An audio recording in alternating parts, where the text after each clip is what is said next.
হরিব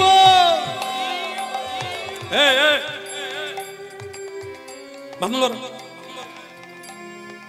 এই যে হাততালি বন্ধ করো। জায়গা পায় না, এটা কি হরিনামের জায়গা? এটা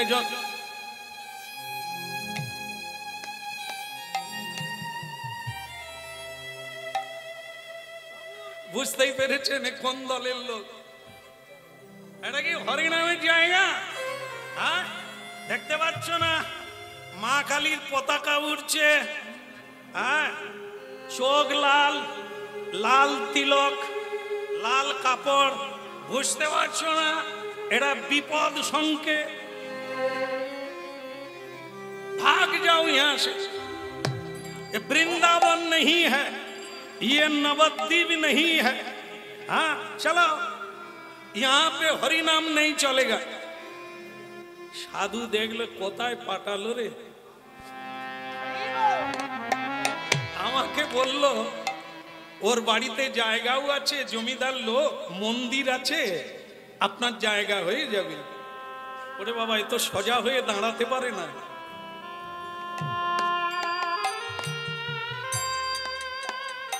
আপনাদের দেশে বোধহয় এরকম লোক নাই, নাই? আরে কোথায় নাই, সব জায়গায়, সব জায়গায় এ লোক থাকবে। এমনকি স্বর্গে পর্যন্ত আছে। হ্যাঁ, তাই এখানে থাকবে না? থাকবে। তা তারা কি করে? তারা মা কালীর নাম করে, কীর্তন করে, পুজো করে। কেন করে? এ বাবরে বাব, আমি সন্ধেবেলা কোথা যাব রে, একটু জায়গা দিবি বাবা? পাট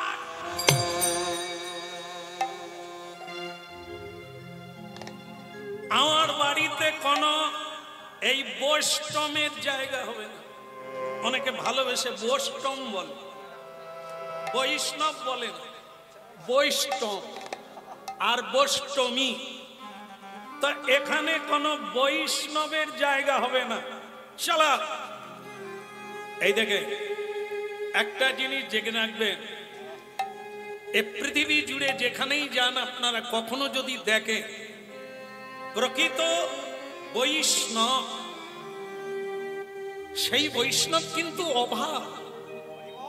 ও ঘরে ঘরে নাই, দেশে দেশে নাই। হয়তো গুটিকে কোটিকে গুটিক, 1 কোটি মানুষ যদি হরি ভজন করে, ধর্মপথে চলে, তার মধ্যে একজন বৈষ্ণব হতে পারে। আমাদের ধারণা তিলক থাকলে, তুলসীর মালা থাকলে তিনি বৈষ্ণব। না, তুলসীর মালা আর তিলক এগুলো হচ্ছে বৈষ্ণবের ভূষণ, পোশাক। ভেতরে বৈষ্ণব হলে তবে বাইরে পোশাক পরা যায়। যেমন আগে আইন পড়তে হবে, ল পড়তে হবে, পাশ করলে উকিল হবে, তবে সে কালো জামা পরে অফিসে যেতে পারবে। আর না হলে কালো জামাটা পরে ফেললে উকিল হওয়া যাবে? তাহলে দুটোই দরকার। উকিল পাশ করতে হবে, আইন পড়তে হবে, তারপরে পোশাক পরতে। তো আমরা যারা অনেকে আছি, আগে আগে সেজে নিয়েছি, এখনো ভেতরটা রাঙানো হয়নি। কেমন? আমরা তাদেরকেই বৈষ্ণব বলবো না, তাহলে ভুল হয়ে যাবে। এটা বৈষ্ণবকে অনুসরণ করছে, এখনো হয়ে ওঠে না। বৈষ্ণব হওয়ার লক্ষণ আছে, যেটা ভগবানের গুণ বৈষ্ণব শরীরে এসে যাবে। তা সে যেগুলোই জন্ম হোক, বৈষ্ণবের বাড়িতে জন্ম হোক, চণ্ডালের বাড়িতে জন্ম হোক, বৈশ্যের বাড়িতে জন্ম হোক, গরিবের ধনীর যেখানেই জন্ম হোক, কৃষ্ণ ভক্তি ভেতরে এলে ভগবানের সৎ গুণাবলী তার ভেতরে এসে যাবে।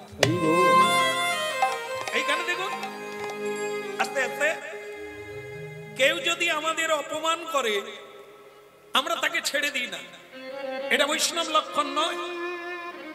আজকে ওই জমিদার গালাগালি করছে, কোন বৈষ্ণবকে আমি পছন্দ করি না, ভাগ যাও। কিন্তু এ বৈষ্ণব দেখুন হাত জোড়ো করে বলছে, বাবা তা বৈষ্ণবের অপরাধ কি? কেন তোমার বাড়িতে ঠাঁই দাও না? ও বৈষ্ণবরা খেতে জানে না, এটা খাবো না ওটা মায়ের পুজো করো। আর কেন? এটা মায়ের পেশা। মা খায়, মদ খায়, মা সুরা খায়, তাই আমরাও খাই। এ বেটারা সুরাকে নিন্দা করে। কিন্তু বাবা তুমি তো শ্রীমদ ভাগবত কোনোদিন পড়ো না। না পড়ি না। ভাগবতে লেখা আছে কলি 4টা জায়গায় থাকবে। তা কোন কোন জায়গায়? ওই যে তাস, যেখানে তাস সেখানে কলির বাস। হ্যাঁ, তাস খেললে কলি নিশ্চয়ই এখানে কেউ খেলে না। আমি তো নূতন এসেছি, আমি তো জানি না। যদি খেলে তাহলে সেখানেই আছে, সেখানে কলির বাস। এই যে মোড়ে মোড়ে লটারি, জুয়া, পাশা, এগুলো পুরাকাল থেকে আছে, আর পুরাকাল থেকে দেউলে হয়ে যাচ্ছে। এই জন্য এগুলো যেখানে থাকবে সেখানে কলির বাস। যেখানে তাস সেখানে কলির বাস, যেখানে পাশা মানে জুয়া সেখানে কলির বাস। আরেকটা হলো সুরা। যে সুরা পান করে সে সংসারে থাকে, ওই সংসারে কলি বাস করে। পরীক্ষিত মহারাজ ওকে 4টা জায়গা দিয়েছে। আরেকটা কি? অবৈধ নারী, তাস, পাশা, সুরা, নারী, এই 4টা জায়গায় কলি থাকবে। তাহলে এই অবৈধ নারীটা কি? বিবাহিত পত্নীকে বলা হয় বৈধ, মানে বিধিসম্মত। প্রেম করো, ভালোবাসো, ধর্ম করো। কিন্তু পত্নী থাকলো, নরাধম পুরুষ অপর নারীতে আসক্তি হলো, এই কাজ যেখানে হয় সেখানে কলির বাস হয়। যে নারী নিজ পুরুষকে পৌরুষত্ব দিল না, দেবতা জ্ঞান করলো না, অন্য পুরুষে আসক্ত, সেখানেও কলির বাস। তা এই জন্য বাবা, এই যে তুমি সুরাপান করছো, মায়ের পুজো করছো, একে কি পূজা বলে জানো? একে বলা হয় তমগুণের পূজারী। মা হচ্ছে বৈষ্ণবী, মা এগুলো পছন্দ করে না। এই জন্য মায়ের পূজা যত বাড়ছে তত পৃথিবীতে উল্কার আওয়াজ আসছে, তত পৃথিবী ধ্বংসের দিকে যাচ্ছে। কেন? মায়ের আশীর্বাদের বদলে মায়ের অভিশাপ প্রাপ্ত হচ্ছে। তবে তোমাকে আমি বলি, তুমি যাই করো তুমি করো, আমি যাই করি আমি করি। বিপদে পড়ে এসেছি, একটা রাত থাকতে দাও বাবা। কি মানো চাই না মা, ভালো কথা স্কুলেও বলবে, মা বাবাও বলবে, গুরুও বলবে, সকলেই বলবে। মানা না মানা জয়ী ইচ্ছা তোমার। স্কুলে মাস্টার মশাই পড়াচ্ছে, ছাত্র যদি জানালা দিয়ে রোডের দিকে তাকিয়ে থাকে আর সিটি মারে, সে দোষ কি মাস্টারে? স্কুলেরও নয়। তাহলে সেই ছাত্রটি নরাধম, সে গোল পেয়ে বাড়িতেই বসে তাকে বিড়ি খেতে হবে। এই জন্য কথা হবে, সত্য কথাগুলি আলোচনা হবে। তুমি নেবে না নেবে যে ইচ্ছা তোমার, কিছু মনে করো না বাবা। এখন কি আমাকে একটু থাকতে দেবে? আমি এত বলছি, আপনার অপমান বোধ নেই?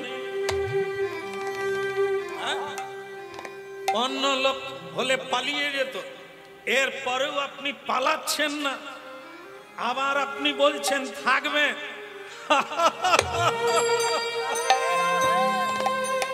বৈষ্ণব হেসে কি বলছে, বলে জমিদার আপনাকে অনেকটা নারকেলের মতো দেখতে। আমার থবড়া নারকেলের মতো? এ বাবা, আপনারা তো আমার দিকে তাকাচ্ছেন, আমি কি নারকেলের মতো? বৈষ্ণব বলে ওটা না, নারকেলের মতো মানে নারকেলের বাহিরটা কঠিন, ছবড়া, আবার ছবড়া ছাড়িয়ে ফেললেও মালা, মালাও কঠিন, ওকে ভাঙলে ভেতরে জল। এই জন্য উপরটা কঠিন, ভেতরে শ্বাস অত্যন্ত মিষ্টি, তাই না? তাই মানুষও আছে, বাইরেটা কঠিন, ভেতরটা ভালো। এই আপনাকে দেখতেও সেই রকম, আপনি বাইরে হম্বা তম্বা দেখাচ্ছে, কিন্তু আপনার মনটা ভালো। সে জমিদার বলে বাবাজির কায়দা আছে, এ আমার ভেতরে ঢুকে গেছে। ঠিক আছে ঠিক আছে ঠিক আছে, ও আর বেশি বকার লাগবে না। একটা কথা জেনে রাখবে, বাড়ির ভেতরে জায়গা হবে না। না না না, আপনি দিলেও আমি বাড়ির ভেতরে ঢুকবো না, কারণ ভেতরে মহামায়া, ভেতরে মায়া, বাইরে কায়া, ভেতরে ছায়া, বাইরে আলো, ভেতরে ঢুকলেই গোলমাল, বেরোনো যাবে না। যারা এখনো ভেতরে ঢুকে না, ক্লাব তৈরি করতে পারে, যেখানে খুশি যেতে পারে, যা ইচ্ছা করতে পারে। যারা ঢুকে গেছে কি দুর্দশায় পড়েছে তারাই জানে। তার মানে কি বলা হচ্ছে, যারা বিয়ে করে ঢুকে গেছে, ঢোকা সোজা, বেরোবা কোটে। ঢোকার সময় কি বাজে? সানাই বাজে, বাজনা বাজে, কি আনন্দ জানেন।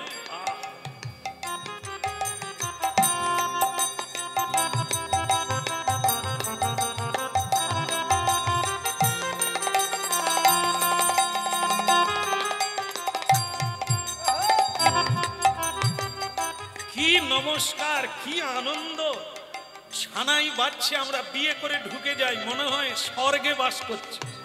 বলে দাঁড়া, মাস দুই যা, তারপরে সানাই বাজে না, তো ধুতি ধরা স্টাইল থাকে, তখন দেখা যায়। তখন আর বেরোতে পারবি না। এই যে আমাদের দেশে আছে না, খাল কেটে ঘুনি পাতে মিন প্রবেশ করে তাতে। মিন, এই ঘুনি মানে কি জানেন? মুরগি নয়, মুগরি। তো এই খাল পরিষ্কার করে মুগরি পেতে দেয়। কেন না, মাছের দলেরা আত্মীয় স্বজন নিয়ে আনন্দে ঢুকে যাবে। আরে মুগরির এমন কল আছে, ঢোকা যাবে যে রাস্তায়।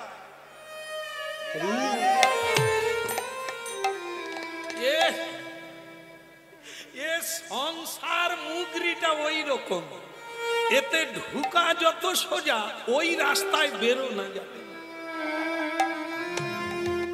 যাই হোক, যারা ঢুকে গেছে ছেড়ে দাও, যারা এখনো ঢুকে না আর মনে হয় ঢুকবে না। ওরে না না, এ যত হরি নাম শুনুক, বলে ওর মধ্যে কি আছে একবার দেখি। ওই দেখতে গিয়ে অন্ধ হয়ে গেল বেচারা, আর রাস্তা পায় না। হ্যাঁ, তা বলে বাপ জমিদার, তুমি আমাকে অনুরোধ করো না, ভেতরে যাব। না না, ও আপনাকে আমি ভেতরে জায়গা দিচ্ছি না। এই আমার এই মা ভবানীর মন্দির, এই মন্দিরের দালানে আপনি থাকবেন, আর সকাল হওয়ার আগে যেন আপনাকে আমি না দেখি, ঠিক আছে? ভক্তমণ্ডলী মায়েরা, সাধু তাতেই মেনে নিলে। এই শীতের রাত্রে ওই দালান বাটিতেই আমি থাকবো। যা বাবা যা, আমি ওইখানেই রাত কাটিয়ে দেব, ঠিক আছে? ঠিক আছে। একটা কথা বলবো বাবা, আবার কি হলো? এই আমার ঝোলায় গোপাল আছে, একটু জল আর একটা ফল হবে। আসলে আপনাদের এই জন্য আমি জায়গা দিই না। প্রথমে বলবেন কিছুই লাগবে না, তারপরে বলবেন এটা লাগবে ওটা লাগবে, ঠিক আছে? ঠিক আছে। ওই একটু ফল আর জল আমার লোকেরা আপনাকে দিয়ে যাবে। একটা ফল আমায় দাও হে রাজা গোবিন্দ সেবা তরে। একটা ফল আমায় দাও হে রাজা গোবিন্দ সেবার তরে। একটা ফল আমায় দাও হে রাজা গোবিন্দ সেবার তরে। একটা ফল দাও হে রাজা গোবিন্দ সেবার তরে। আর কিছুই চাই না আমি, আমার সেবার তরে। আমি আমার জন্য চাই না কিছু, আমার সেবার তরে। একটা ফল আমায় দাও হে রাজা গোবিন্দ সেবার তরে। একটা ফল দাও হে রাজা গোবিন্দ সেবার তরে। আমি আমার জন্য চাই না কিছু। এইখানটা কথা হরিনাম শুনছেন আপনারা, এটা তো শোনার লাগবে। সেটা কি? যারা গোবিন্দ সেবা করে না তাদেরকে বলতে হবে আমার সংসার আছে, আমাকে খাটতে হবে সংসারের জন্য।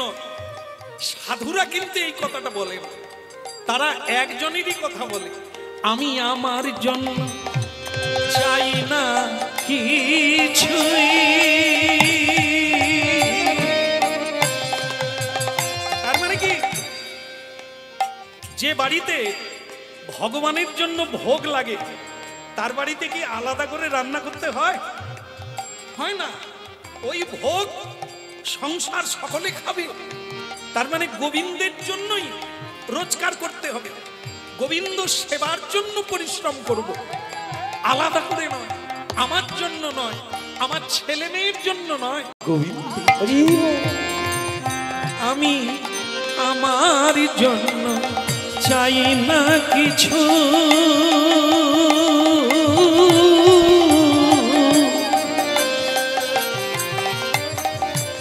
আমার জন্য চাই না কিছু, আমার সেবার তরে। একটা ফল আমায় দাও হে রাজা গোবিন্দ সেবার তরে। একটা ফল আমায় দাও হে রাজা গোবিন্দ সেবার তরে।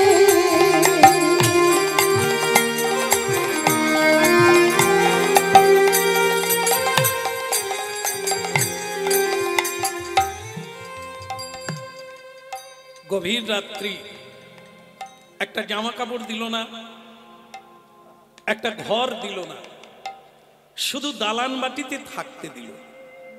আর ওই সাধু মন্দিরের ভেতরে চলে গেছে, গিয়ে মাকে বলছে, মা তুমি কি মা?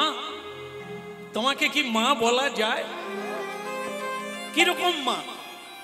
কোন মা কি ছেলের হাতে সুরা ধরিয়ে দেয়? এটা তো পারে না।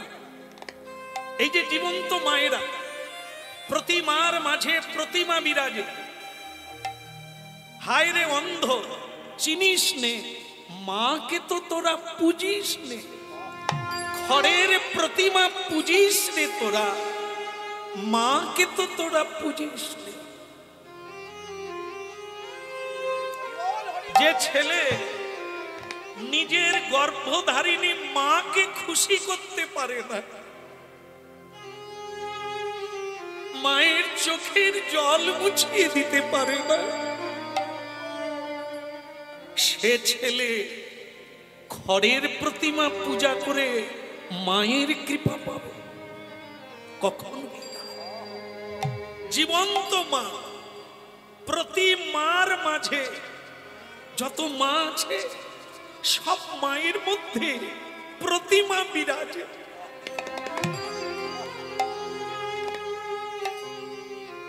স্বামী বিবেকানন্দ বেলুড় মঠে প্রথম দুর্গাপূজা যখন হয় বেলুড়ে, তখন তিনি একটা আলতা পেড়ে শাড়ি আর কিছু ফুল নিয়ে মঠে এলেন মা শারদার কাছে। হ্যাঁ, মা শারদা বললেন, নরেন তুই এখনো ঘুরছিস? ওদিকে অঞ্জলি দেওয়ার সময় হয়ে গেল, আজ যে অষ্টমী, তুই যাবি না? নরেন্দ্রনাথ বললেন, আমি তো এসে গেছি, যাব কোথায়? কেন মায়ের কাছে? আমি তো মায়ের কাছে এলাম, তুমি তো আমার মা। ও তো খড়ের প্রতিমা, আসল মা তো তুমি।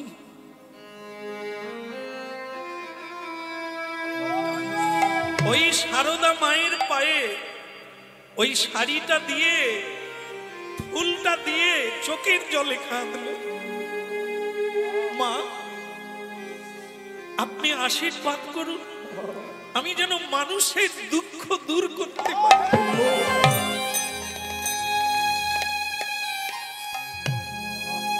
আমি যেন মানুষকে সঠিক পথ দেখাতে পারি। নরেন ওঠ বাবা, তুই যে পথে যাচ্ছিস দেবতারাও বাধা দিতে পারবে না। সৎ কাজে ভগবান সাহায্য করে।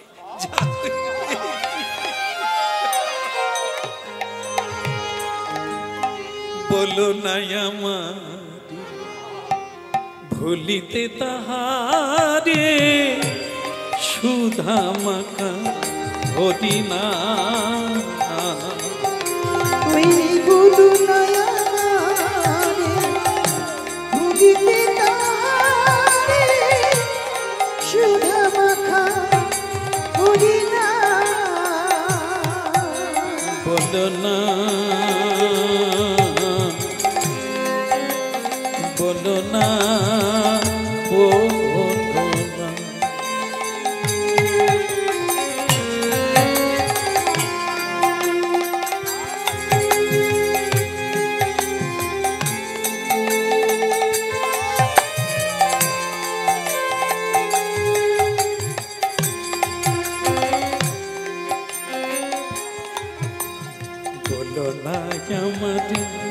ভুলিতে তাহারে, সুধা মাখা হরি না।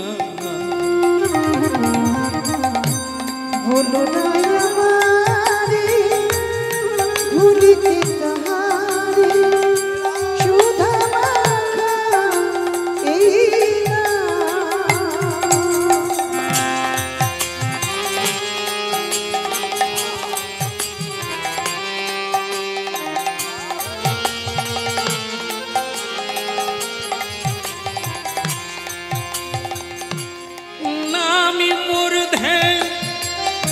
নামি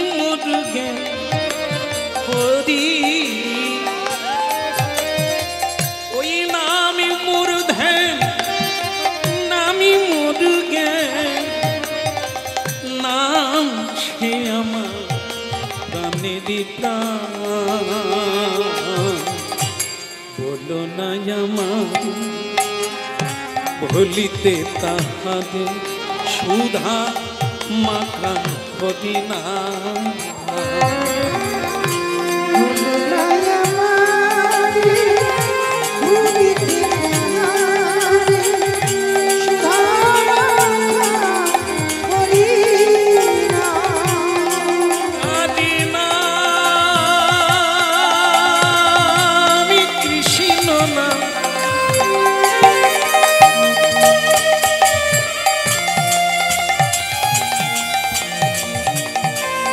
কদিনা আমি কৃষ্ণ না এ যে বড় মধু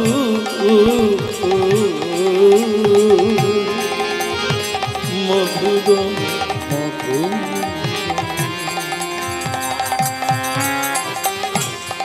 বলো না আমাদের ভুলিতে তাহাদের সুধা মা মা মা তোমার কাছে আমার নিবেদন এই এক রাত্রি তোমার মন্দিরে থাকবো তোমাকে মা বলা যায় না তোমার যে পুজো করে সে মদ খায় আর তুমি তাকে মদের গ্লাস ধরিয়ে দাও তুমি কেমন মা এই জন্য লোকে বলে তুমি পাষাণী তোমার কোনো দয়া নেই তোমার কোনো মায়া নেই যা চাইবে তাই দেবে ছেলে মানুষ এরা এরা বোঝে না যা খুশি চায় তা বলে কি মা যা খুশি দিয়ে দেবে তুমি কেমন মা ও চাইলো বলে দিয়ে দেবে আসল জিনিসটা দিতে পারো না মা হয়ে পথ দেখাতে পারো না এত কথা বলছি কিছু কথা বলতে পারো না এই কি তুমি মা মাই তো চিনিয়ে দেয় বাবা কোনটা তাই পৃথিবীর বাবাকে সেটা কোনোদিন বলেছো ওকে ভক্তমণ্ডলী মায়েরা ওই যে ফলটা দিয়েছিল না ওটা গোবিন্দ গোপালকে ভোগ লাগিয়ে দিয়ে সেই প্রসাদ ওই মা কালীকে দিলে মা ভবানীকে দিলে মা ও মা এই নাও প্রসাদ নাও কৃষ্ণ প্রসাদ দেবতারা হাজার বৎসর লাইন দিয়ে আছে প্রসাদ পায় না ভক্তমণ্ডলী মায়েরা প্রসাদ এত সোজা জিনিস না প্রসাদ প্রসাদ সকলেতে কয় জানিয়া শুনিয়া প্রসাদ পাইলে তার ব্রজধাম প্রাপ্তি ৫,০০০ লোক খাইয়ে দিল ৫,০০০ ১০,০০০ ৫০,০০০ পর্যন্ত লোক খায় হরিনাম খেয়েই গেল লাভ কি হলো তারা তো কেউ হরিনাম শুনলো না কেউ বুঝলো না কি খেলো তারা বাড়িতেও যা খায় এখানেও খেয়ে নিল কিন্তু কাজ কিছু হলো না প্রসাদ ব্রহ্মা আদি ভোলানাথ পর্যন্ত পায় না লাইন দিয়ে পায় না বিষ্ণু কৃষ্ণ প্রসাদ পায় না তাই সেই প্রসাদ আজ আমি তোমাকে দিলাম মা তুমি পাও মা হাতে ধরে প্রসাদ নিয়ে নিলেন নিতাই গৌর হরি বলছে কি করব বাবা এরা বলো বাচাল ছেলে বললেও বোঝে না বোঝার জন্যও কোনোদিন জানতে চায় কি করব যা চায় তাই দিই না দিলে পুজো করবে না তাই দিয়ে যাই তোরা মোর চাইলে দেব আমার কি আর যারা বুঝতে চায় তাদেরকে বোঝাই বাবা তারা বোঝে হ্যাঁ তারা সাত্বিক ভাবে পুজো করে বলিও দেয় না সুরাও খায় না আমাকে যোগেশ্বরী ভাবে পূজা করে যোগ মায়া রূপে পূজা করে বৈষ্ণবরাও কালী পুজো করে কি রূপে যোগ মায়া রূপে আজকে এখানে হরিনাম হচ্ছে, যোগমায়া দেবী না থাকলে হরিনাম হবেই না। তার নাম পূর্ণমাসী। অদ্বৈত হলেন ভোলানাথ, আর সীতা দেবী তার পত্নী হলেন মা পার্বতী। হরিনাম যজ্ঞে এই দুজনের ঘট না বসলে হরিনাম যজ্ঞই হবে এই। এই জন্য মা ছেলেকে একটু বুঝাস, তুই তো মা, আমি চলি মা, আমার ভোর হওয়ার আগে চলে যাওয়ার কথা, তাই বিদায় মা, আসি। এই ছেলের অপরাধ নিস না মা। সাধু চলে গেল ভোরবেলায়। প্রভাত সময় কালে সচিরাঙ্গিনা মাঝে কারে গোডা নাচি যাবে না। প্রভাত সময় কালে সচিরাঙ্গিনার মাঝে কারে গোডা নাচি যাবে না। প্রভাত সময় কালে সচিরাঙ্গিনা মাঝে কারে গোডা নাচি যাবে না। ওই প্রভাত সময় কালে সচিরাঙ্গিনার মাঝে কার গোনা নাচি যাবে না।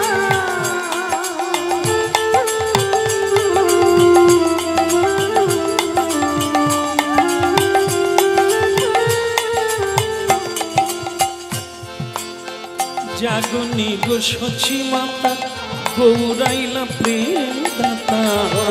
জাগনি গো সচি মাতা গৌরাইলা প্রেম দাতা।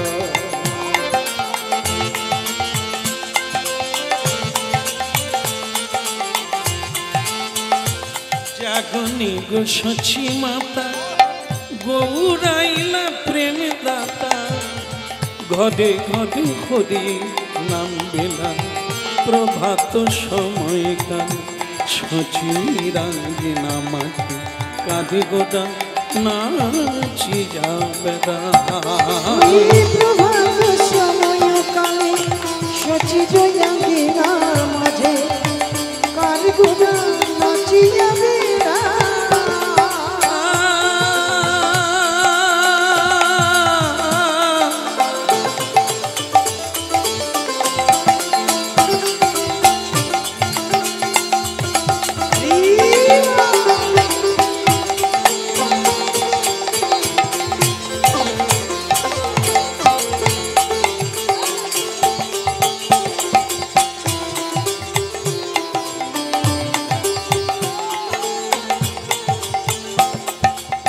ওই প্রভাত সময় কালে সচিরাঙ্গিনা মাঝে কারে গোড়া নাচি যাবে না। ওই প্রভাত সময় কালে সচিরাঙ্গিনার মাঝে কার গোনা নাচি যাবে নিতাই না। গৌর হরি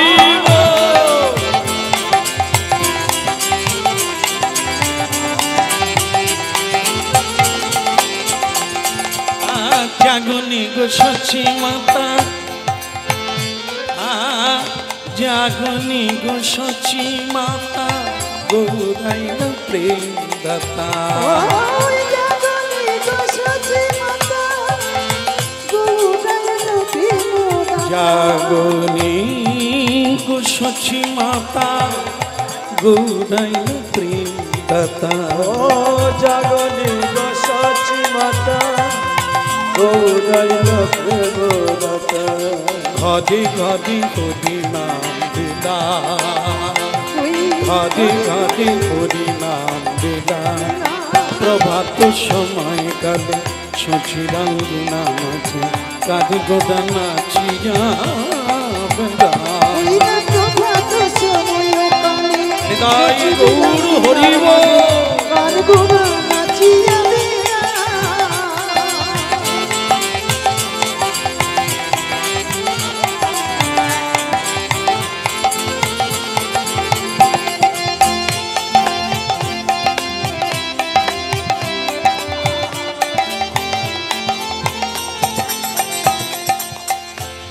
আজকে একটু খাওয়া বেশি হয়ে গেছে, জমিদারে একটু সুরাপান বেশি হয়ে গেছে। প্রতিদিন রাত্রি 12টায় পুজো করে, মায়ের পুজো করে। আজকে ভোর হয়ে গেছে, মা নে মা তারা তুলে নে মা, দে মা তারা তুলে দে মা, এ সংসার আর ভালো লাগে না, নে মা তারা তুলে নে মা। আমার এই সংসার ভালো লাগে না, দে মা তারা তুলে দে মা, এ সংসার আর ভালো লাগে না, নে মা তারা তুলে নে মা। সঙ্গে থাকবো, সুরা খাবো, এই মা সোনা মনে মরণে মা তারা তুলে এনে মা। মা তারা তুলে নে মা, মা তারা তুলে নে মা। মা, মা গো, আজ একটু দেরি হয়ে গেল মা, আসলে ঘুম ধরে গিয়েছিল তাই আসতে পারি না। নে মা, রক্ত জবা, রক্ত চন্দন, এই সুরার ভাণ্ড আমি তোর দিকে ঠেলে দিলাম। নে মা, প্রসাদ করে দে মা। বৎস কে বৎস মা, কিছু বলবে মা? আজ আমি আর সেবা নেব না।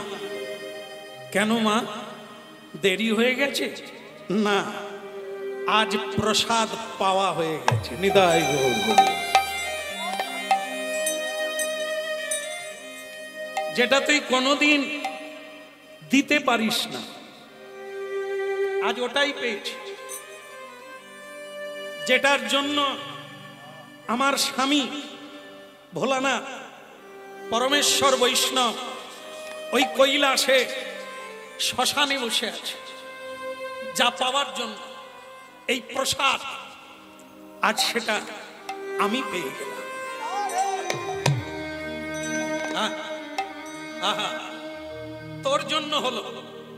তুই যদি না ওই বৈষ্ণবকে জায়গা দিতিস, ওই বৈষ্ণব ভোগ লাগিয়ে, গোবিন্দের ভোগ লাগিয়ে আমাকে প্রসাদ দিয়ে গেল, তাই আজ আর তোর ভোগ খাবো না। দাঁড়া দাঁড়া মা, দাঁড়া, আমার তো নেশা কেটে গেল। এই এই 65 বছর আমি তোমার পায়ে বেলপাতা, রক্ত জবা, রক্ত চন্দন দিয়ে পুজো করছি। তুমি কোনোদিন কথাও বলো না, যা চাইছি দিয়েছ। আজ তুমি কি শোনালে? আমি তো জানি এই অনন্ত ব্রহ্মাণ্ডে তুমি মালিক, তোমার উপরে কেউ নেই, তুমি সব। আজ আবার তুমি বলছো গোবিন্দের প্রসাদ। সে কে? সে তোমার কে? তুমি তার প্রসাদ পেলে? কই এতদিন তো তুমি বলো না যে তোমার উপরেও কেউ আছে? হতভাগা রে, গান হচ্ছে শুনলি না, বাঁশি বাজছে শুনলি না, স্কুল আছে পড়লি না, জ্ঞানী আছে নিলি না। হবে কোথা থেকে? আজ পর্যন্ত আমার কাছে কোনোদিন প্রশ্ন করেছিস? শুধু টাকা দাও, পয়সা দাও, সম্মান দাও, খ্যাতি দাও, সন্তান দাও, শুধু চেয়েই গেলি। কোনোদিন প্রশ্ন করেছিস আমি কে? হতভাগা, এই করেই তোদের দুর্দশা এরকম। আজ বৈষ্ণব তোর জন্য আমার কাছে কত কেঁদে গেল, অভিযোগ করে গেল। কিন্তু মা, এ গোবিন্দ কে? এটা তো আমি জানি না। ওকে, তুমি তার প্রসাদ পাও, তুমি তোমার স্বামী দুজনে তার আরাধনা করো, তপস্যা করো। হতভাগা, এ অনন্ত ব্রহ্মাণ্ডে যত দেব দেবী সব তো ওইখান থেকে এসেছি আমরা। তা যেখান থেকে আসবো তার ভজন করব না? নিদাই গৌর হরি বল।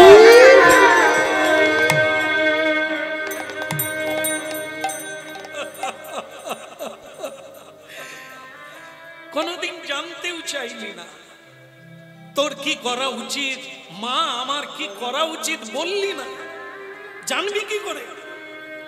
তাহলে মা, আমি যে এতদিন ভুল করেছিস, তাহলে তুমি বলো না কেন? কেন বলবো? তুই তো জানতে চাস না, শুধু দাও দাও করেছিস। কোনদিন তুই বললি না আজ আমি নেব না, এটা দাও ওটা দাও। জীব জগত যেরকম চাই তুইও চেয়ে গেলি। কোনদিন কৃষ্ণ কথা সাধু কথা শুনলি না, তো জানবি কোথা থেকে? তাহলে মা আমার উপায়, ওই সাধু আমারও প্রণম্য, দেবতারাও সাধুকে প্রণাম করে সবার ওপরে। আর তুই সেই সাধুকে একটা ঘর দিলি না, একটা জামা কাপড় দিলি না, একটা কাঁথা কম্বল দিলি না। বেচারা সারা রাত্রি হরি নাম করে চলে গেল। তুই ধ্বংস হয়ে যাবি। সব অপরাধকে খণ্ডন করা যায়, বৈষ্ণব অপরাধ খণ্ডন হয় না। সে কি? তাহলে আমি কি করব মা? আমার গতি কি? যা ওই সাধুর কাছে কৃষ্ণ মন্ত্রে দীক্ষা নে। মা মা মা গো, আমি তো কালী মন্ত্রে দীক্ষা নিয়েছি, আমি তো শক্তি মন্ত্রের উপাসনা করি, আবার দীক্ষা? ওরে, সব মন্ত্রের সার হচ্ছে কৃষ্ণ মন্ত্র। তার ওপরে কোনো মন্ত্র নাই রে। কালী মন্ত্র জপ, দেব দেবীর মন্ত্র জপ কর, যা চাইবি তাই পাবি, কিন্তু মুক্তি চাইলে পাবি না, প্রেম ভক্তি চাইলে পাবি না। ওটা কেবল বিষ্ণু দিতে পারে, কৃষ্ণ দিতে পারে, আর কেউ।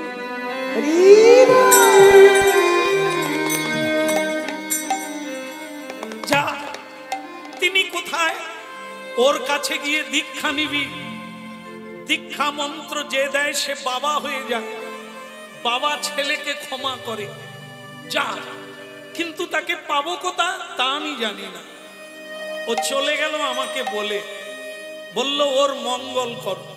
তাই এতদিন তুই জানতে চাস না, আমি আজ তোকে নিজের থেকেই মুক্তি দিলাম। যা, যে ভুল তুই এতদিন করেছিস আর করিস না, তোর তরণী এসে গেছে। এবার বৈষ্ণব ঠাকুর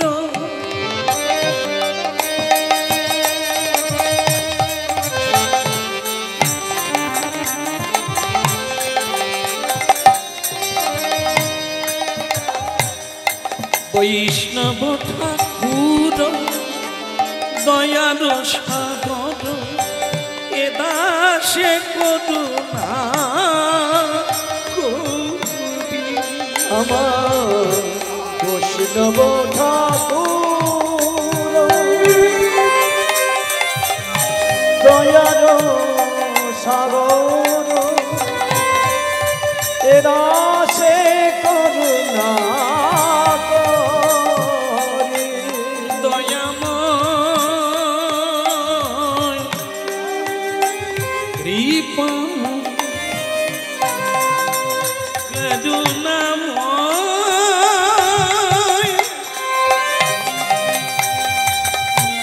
ও গো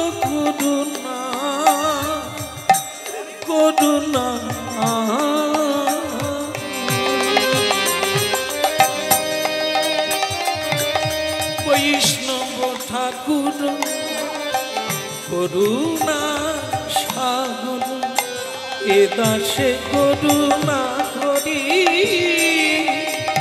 এ দাসে করুণা করি আমার বৈষ্ণব ঠাকুর